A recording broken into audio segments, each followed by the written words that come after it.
freestyle rap. No, that was for you, Amber. You're framed, Wayne.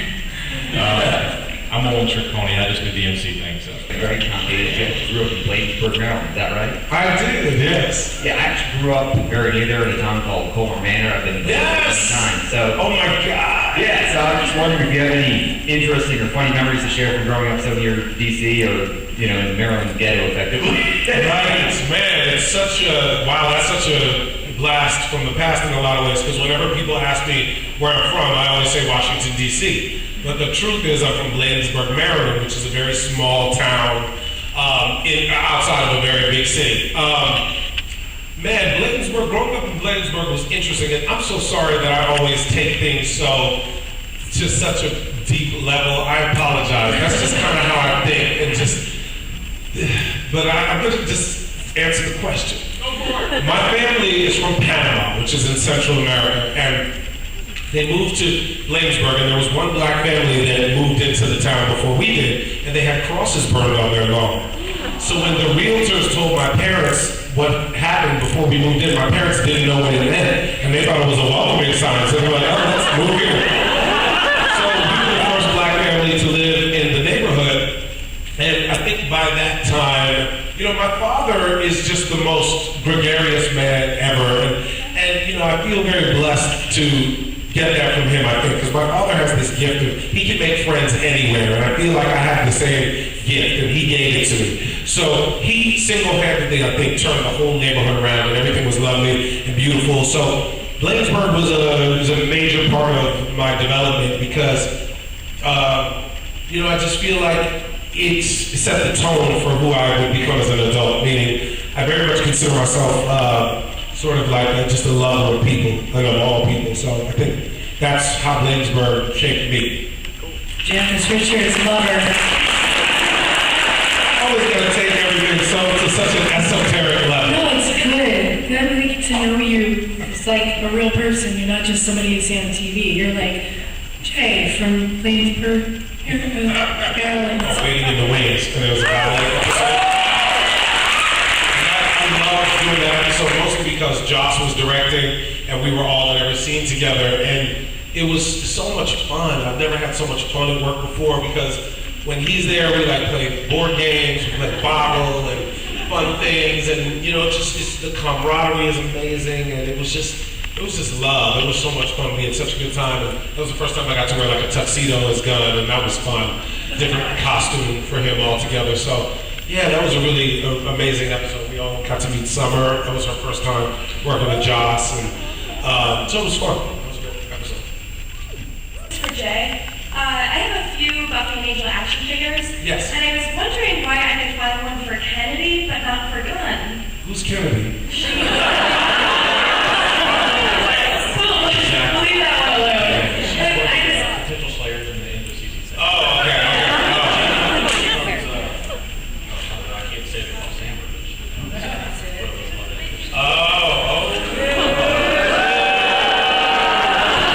She's so sweet. She's awesome. yeah, she is. She's great. She comes from Con, she's great. If I had her action figure right now, I'd melt it.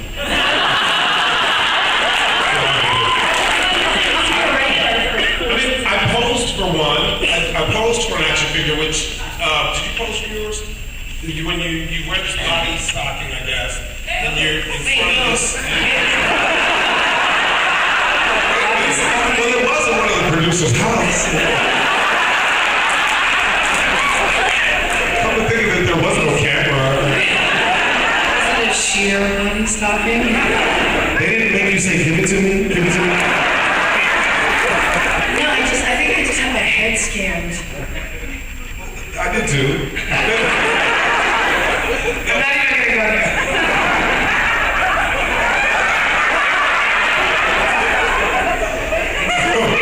But they made me put on this body stocking and this big truck.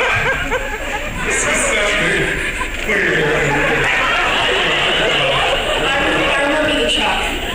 Okay, there was a truck, right? But no body stocking. Okay, so I'm in this body stocking and there's this camera that's running around me like it's like that thing in the airport where they're checking to see if you know that. Right. Yes. I wouldn't do that. I wouldn't do that. I opt out. I get patted down. I get felt up every time I go to the airport. It's very exciting. The person, I'm sure. No, they always look very unsettled. They're like, I gotta touch your breasts between the head. I'm so sorry, man. I'm so sorry. It's okay. Somebody gave me a keychain that says, I stop for the TSA. You know, like I break for the TSA or whatever. Yeah, that's me. I break for TSA. The last time Amber and I did one of these together, she bought me a t-shirt that said, "Dead girls are easy." Because they are. And this time she gave me another wonderful gift. I get gifts every time I see her. She bought me a tube of Baraka. Oh, the Baraka, what is it? No, like Barack Obama. It's an Australian, it's sort of like, I would say it's similar to I'm giving you that to this one. Yeah, it's an emergency, but it comes in a big tube, and everyone in Australia swears by it, so I bought like 6 things of it. It's amazing. It's BEROCCA.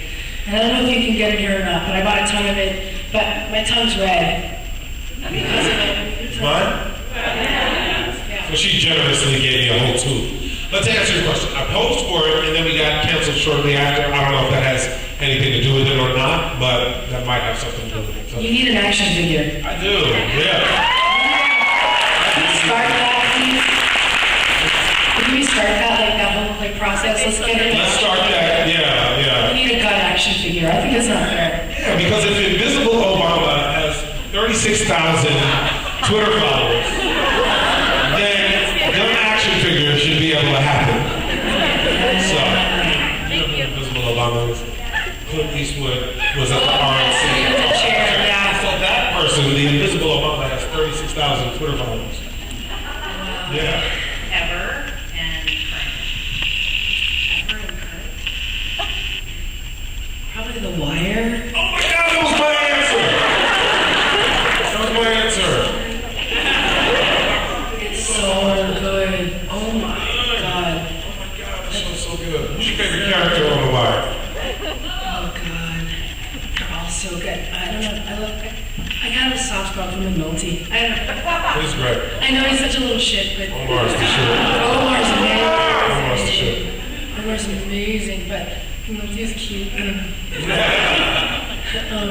So that was Ever? that's probably Ever. That was my Ever too. Yeah. And then Louis. I'm Louis C.K. on the inside. Can I ask one question about Louis though? Yeah. Doesn't it seem like all of the women on the show are very, Neurotic? like psychotically neurotic? You don't spend much time with women, do you? That's not true. I don't know. I don't know if I would say they're all psychotically neurotic. I think it's kind of his perception of women Exactly. and the situation that he gets himself into. Right. Like with Pamela Adlon, who's the girl the woman he's in love with, kind of, who doesn't want anything to do with him like that. She's supposed to be friends. I think it's his choice of women, like what he chooses. But I enjoy his women. I love the women that play his sisters. Like I really enjoy them. They're so crazy, and his sisters. But my favorite women on the show are his daughters. I feel like his relationship with his girls, it's so real. I mean, I've had situations like that with my dad. Like, we're in the car. When are we gonna get there? I'm bored. My dad's just like, you're 35 years old. How can you be bored in the car? I was like, I don't know where that is, but that's where I need to be. It just looked so fun. Like they looked like they were having so much fun. It was just so different from everyone I knew. Like they were happy and fun, you know? I want to go to the Regal Beagle. I even like Mr. Furley, the Rovers. Even though they were hanging about, they looked like they'd be fun to hang out with. Such a great show. And currently, I'd say I'm really liking The Newsroom. Really liking that a lot. Believe it or not, I really like Pearls on HBO. I haven't seen it yet. I don't have a TV. No? So I have to Hulu everything. Nice. Or Netflix it. Hulu, Hoop, Netflix. Yeah, I don't have a TV, I don't have cable. No, it's good. I was watching Ultimate Forensic Files. It was getting For you.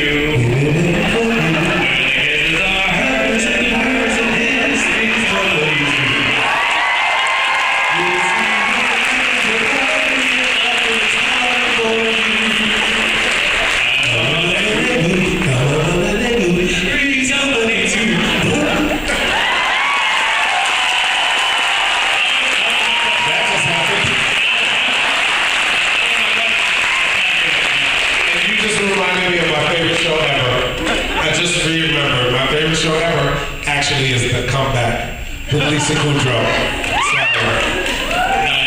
That in the wire. Okay, sorry. Okay, it's cool. But I got a question for you. Your character went through a lot of changes from your first appearance. How did you feel about when you first came on the show? Your character was like, man, I'm I'm protecting, I got territory, and then kill Fred. Did you say and then kill Fred? Man.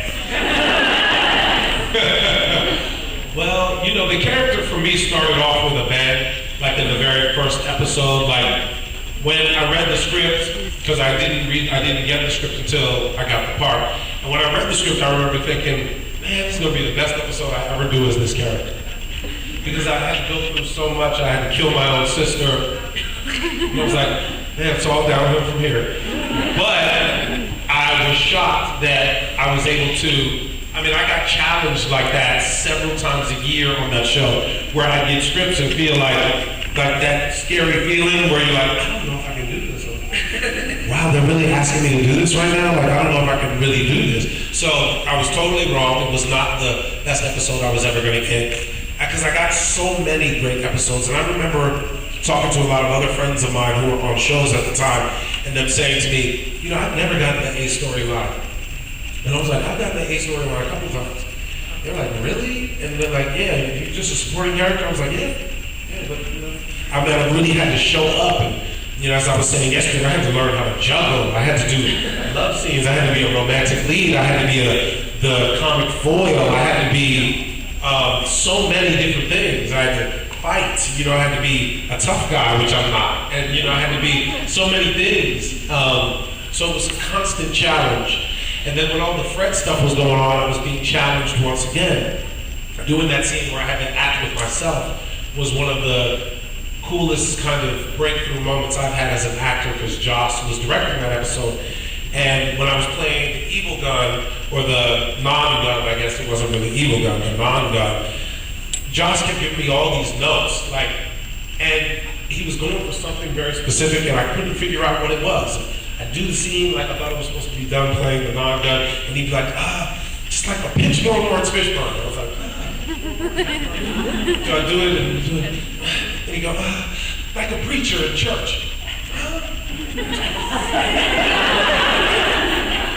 And the other thing, what was the other note? He gave me another note, and I don't remember what happened, and then I remember doing the scene, and I got so frustrated in the middle of it that something just came to the surface. And afterwards, I've never seen Joss so excited about me or my work. He jumped up from behind the monitor. He was like, what did I say to you to make you do that? And I was like, I don't know. So it was a great journey. I just want to get a spike and juice sandwich. And that would have been fun. They were so awesome. I enjoyed that relationship so much. Just loved their Sid and Nancy quality. Tara would not have done well. She's a little too wussy for them, I'm afraid, but that would have been fun to hang out with them.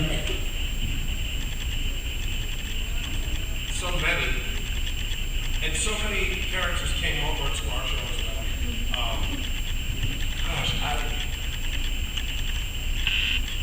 I did scenes with. I think you and Emma would have been really funny together. Wouldn't they have been an awesome duo? She's got that Carol Lombard, screwball comedy kind of thing going on, and he's like Mr. Tough. They probably would have totally hit it off. I wish you weren't here because I would have said it. Aww, good and Tara sitting in a tree. Sorry, she doesn't go for boys. I know. But I think they would have had a good time together. It was so much fun. I love hanging out with Jay. He's just such a nice person. On top of being super talented, he's just genuinely nice. He's really hot too, right? My mom was like, Jay August Richards, he's sexy. I love your mom. I love her even more now that I know she said that. That's awesome. Did you hear her last night? She's like, he's so sexy. He's so nice. We hung out last night. Well, we hung out yesterday during the day while you were teaching your class. Oh, I was teaching my class. You were making I out with wanted my to take mom. your class. I wanted to take your class, actually. Next time we should teach a class. I know, but I'd rather take your class. I just do improv games. And anybody from my class here? Ah, sorry. And Stella. Aww, we had such a good time, didn't we, guys? Then we had drinks last night.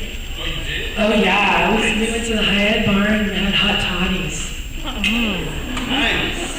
They didn't know how to make them, so I had to look it up online. You were a great corpse on Ringer. I was. Were they planning on bringing you back if it didn't get canceled? And can you, I'm sorry, can you also talk about how you got On to Ringer? be the corpse? Yes. So he played this character named Mary on Ringer, and I had this really, really great scene with Nestor, who's on the show, and I was a stripper. I kept saying prostitute, and they're like, no, stripper. It's very different, Amber. Oh yeah. Strip. Okay, yeah, I'm a stripper, not a prostitute. Jesus, yeah, stripper. Amber's a stripper. I mean, Mary's a stripper. But yeah, it was great because I hadn't really spent a lot of time with Sarah in the intervening years. We'd see her here and there, but to get to come on the show and work with her again, I adore her. She's just good people, and I've always had a good relationship with her. And I walk into Ringer and I'm like, oh my God, she looks the same. How has she had a child? And all these years between that, and she looks the same. It's unsettling. Like, the woman does not age. She looks so good. And she and I are both book whores. Like, we love to read. So that's sort of our bonding. We're always like, talking books. Yeah. Books. Yeah. And so I played this stripper on the show, and have this really nice scene with Nestor, and then I die. I get strangled with a belt, I guess.